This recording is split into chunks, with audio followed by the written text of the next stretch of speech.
ಪ್ರಕರಣ ಸರ್ಕಾರಕ್ಕೆ ಮುಖಭಂಗ ಅಂತೇಳಿ ಬಿಜೆಪಿ ಹೇಳ್ತದೆ. ನೋಡಿ, CT ರವಿಯವರ ಹೇಳಿಕೆ ಏನಿದೆ ಅದರ ಬಗ್ಗೆ ಇವತ್ತು BJPಯವರು ಸಮರ್ಥನೆ ಮಾಡ್ಕೊಳ್ತಾ ಇರುವಂಥದ್ದು ದುರಾದೃಷ್ಟಕರ. ಮತ್ತು ಇವತ್ತು ವಿಡಿಯೋವನ್ನು ನಾವೆಲ್ಲ ನೋಡಿದ್ದೇವೆ. ನಮ್ಮ ಎಲ್ಲ ಸ್ಥಳೀಯ ನಮ್ಮ ಕಾಂಗ್ರೆಸ್ಸಿನ ಲೀಡರ್ಸ್ ಎಲ್ಲ ಇದ್ರು. ಇದನ್ನು ಕಟ್ಟುಕತೆ ಏನಲ್ಲ, ಕಟ್ಟುಕತೆ ಮಾಡೋದಕ್ಕೆ ನಮಗೇನು ಅವಶ್ಯಕತೆ ಏನಿಲ್ಲ. ಅಲ್ಲಿ ನಮ್ಮ ಅನೇಕ ಸದಸ್ಯರುಗಳು ಅವರ ಮುಂದೆನೇ ನಡೆದಿರುವಂಥ ಘಟನೆ. ಆದ್ದರಿಂದ ಒಂದು ಮಹಿಳೆಯ ಬಗ್ಗೆ BJPಯ ಶಾಸಕ ಈ ಥರ ಮಾತನಾಡಿದಾಗ ಅದು ಹೇಗೆ ಅದನ್ನು ನಾವು ಸಹಿಸ್ಕೋಬೋದು ಹೇಳಿ? ಕಾನೂನು ಪ್ರಕಾರ ಕೂಡ ಅದು ಆ ಥರ ಹೇಳಿಕೆ ಕೊಡೋಂಗಿಲ್ಲ. ಕಾನೂನಿನ ಕ್ರಮಗಳಾಗಲೇಬೇಕು, ಆಗ್ತದೆ. ಪ್ರಿವಿಲೇಜ್ ಕಮಿಟಿ ಕೂಡ ಸ್ಪೀಕರ್ ಅದನ್ನು ರೆಫರ್ ಮಾಡಿದ್ದಾರೆ. CT ರವಿಯವರು ಹೇಳೋದ್ರ ಬಗ್ಗೆ ಯಾವ ಅನುಮಾನ ಇಲ್ಲ. ಯಾಕೆಂದರೆ ನಮ್ಮವರೆಲ್ಲ ಅಲ್ಲಿ ವಿಟ್ನೆಸಸ್ ಇದ್ದರು ಜೊತೆಯಲ್ಲೇ. ಲಕ್ಷ್ಮೀ ಹೆಬ್ಬಾಳ್ಕರ್ ಅವ್ರಿಗೆ ಏನು ಹೇಳಿದ್ರು ಅದನ್ನು ಇಲ್ಲಿ ಹೇಳೋಕ್ಕಾಗೋದಿಲ್ಲ. ಅಷ್ಟು ಕೆಟ್ಟ ಪದ, ಕೆಟ್ಟ ಕೀಳ ಮಟ್ಟದ ಪದ. ಅದರ ಬಗ್ಗೆ ವಿಷಾದ ಇಲ್ಲ, ಅದರ ಬಗ್ಗೆ BJPಯವ್ರ ಖಂಡನೆ ಇಲ್ಲ.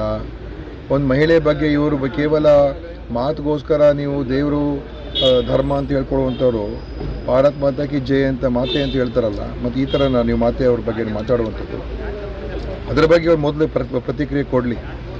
ಅವ್ರನ್ನ ಅರೆಸ್ಟ್ ಮಾಡಿರೋದು ಅದು ಕಾನೂನಿನ ಕ್ರಮ, ಬೇಲ್ ಸಿಕ್ಕಿದೆ, ಅದು ಕಾನೂನು, ಅದು ಬೇರೆ ವಿಚಾರ. ಅದನ್ನು ದೊಡ್ಡ ಡ್ರಾಮಾ ಮಾಡ್ತಾವ್ರು ಅವರು. CT ರವಿಯವ್ರನ್ನ ಅವ್ರನ್ನ ಕೊಲ್ಲಬೇಕು ಅಂತ ಹೇಳ್ತಾ ಇದ್ದಾರಲ್ಲ ಅವರು. CT ರವಿಯವ್ರು ಯಾಕೆ ಕೊಲ್ಲಬೇಕು ಅವ್ರನ್ನ? ನಾವು ಏನಿದೆ ಅವ್ರನ್ನ ಅವ್ರನ್ನ ಕೊಲ್ಬಿಟ್ಟು ನಮ್ಗೆ ಏನು ಸಿಗ್ತದೆ? ಆ ಒಂದು ನೀಚ ಕೆಲಸ ಯಾರ್ದ ಮಾಡ್ತಾರ? ಸುಮ್ಮನೆ ಡ್ರಾಮಾ ಇವೆಲ್ಲ. ಜನರ ಮುಂದೆ ದಾರಿ ತಪ್ಪಿಸ್ಬೇಕು. ನಿಜವಾದ ಇಶ್ಯೂ ಏನು ಹೇಳಿ, ಅದು ನೀವು ಅವ್ರಿಗೆ ಕೇಳಬೇಕು. BJPಯವ್ರಿಗೆ ನೀವು ಕೇಳಬೇಕು, ಸಂಘ ಪರಿವಾರದ ನೀವು ಕೇಳಬೇಕು. ಯಾಕೆ ನೀವು ಸುಮ್ಮನೆ ಇದ್ದೀರಾ? ಒಂದು ಮಹಿಳೆ ಬಗ್ಗೆ ಈ ಥರ ಮಾತಾಡ್ಬೋರ್ದಾ? ನಿಮ್ಗೇನು ಮಾತಾಡ್ತಕ್ಕಂಥ ಹಕ್ಕಿದೆಯಾ? ನೀವು ಯಾಕೆ ಅವ್ರ ಮೇಲೆ ಆ್ಯಕ್ಷನ್ ತೊಗೊಂಡಿಲ್ಲ? ಯಾಕೆ ಅವ್ರನ್ನ ಸಸ್ಪೆಂಡ್ ಮಾಡಿಲ್ಲ? ಅದನ್ನು ಕೇಳಿ ನೀವು ಮಾಧ್ಯಮದವ್ರು. ನಮಗೆ ಮುಖಭಂಗ ಅಂತ ಹೇಳೋದಕ್ಕಿಂತ ಇಲ್ಲಿ ಆ ಮಹಿಳೆಯರ ಬಗ್ಗೆ ಅವಹೇಳನ ಮಾಡಿದಾರಲ್ಲ, ಆ ಪ್ರಶ್ನೆ ಕೇಳಿ ನೀವು.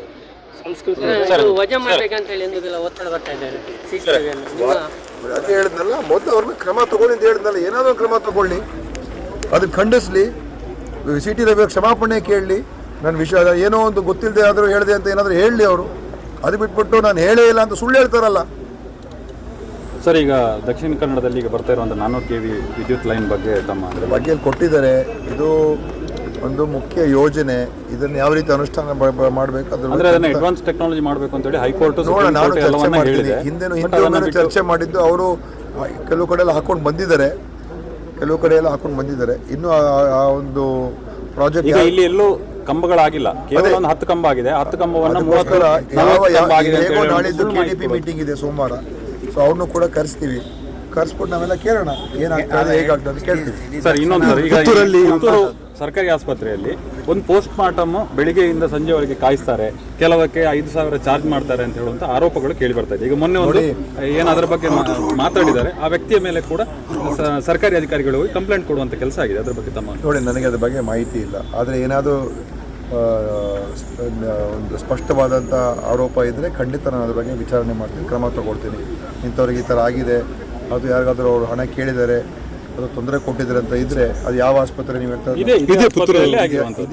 ಈಗಲೇ ನಾನು ಕೇಳ್ತೀನಿ ಏನಾಗಿದೆ ಅಂತ ನಾನು ವಿಚಾರಿಸ್ತೀನಿ. MLA ಅವರು ಇದ್ದಾರೆ, ಅವರು ಕೂಡ ಎಲ್ಲ ವಿಷಯ ತುಂಬ ಪ್ರಕರಣಗಳು ಹೀಗೆ ಆಗ್ತಾ ಇದೆ ಅಂತ ತುಂಬ ಲೇಟ್ ಆಗಿ ಪೋಸ್ಟ್ ಮಾರ್ಟಮ್ ಲೇಟ್ ಆಗ್ತಾ ಇದೆ. ಆಯ್ತು, ಚೆಕ್ ಮಾಡೋಣ ಏನಾಗ್ತದೆ. ನಾನು ವಿಚಾರಿಸ್ತೀನಿ, ಖಂಡಿತ ವಿಚಾರಿಸ್ತೀನಿ. ಅದ್ರ ಬಗ್ಗೆ ನಾನು ಏನಾಗಿದೆ ಅಂತ ನಾನು ಮೊನ್ನೆ ಒಂದು ಮಡಂತ್ಯಾರದ್ದು ಪ್ರಕರಣ ಆಗಿತ್ತು, FIR ಕೂಡ ಆಗಿದೆ. ಯಾರು ಕಂಪ್ಲೇಂಟ್ ಮಾಡಿದ್ರು ಅವ್ರ ಮೇಲೆ ದೂರು ಕೊಡುವಂತ ಕೆಲಸ ಆಗಿದೆ. ಅದೇ ಏನಾಗಿದೆ ತಿಳ್ಕೊಳ್ಳೋಣ, ಯಾವ ಕಾರಣಕ್ಕಾಗಿದೆ, ಏನಾಗಿದೆ, ಕಂಪ್ಲೇಂಟ್ ಕೊಟ್ಟವ್ರು ಯಾರು, ಇವ್ರು ಯಾಕೆ ಅವ್ರನ್ನ ಕೌಂಟರ್ ಕಂಪ್ಲೇಂಟ್ ಕೊಟ್ಟರು, ನಿಜಾಂಶ ತಿಳ್ಕೊಳ್ಬೇಕಲ್ಲ.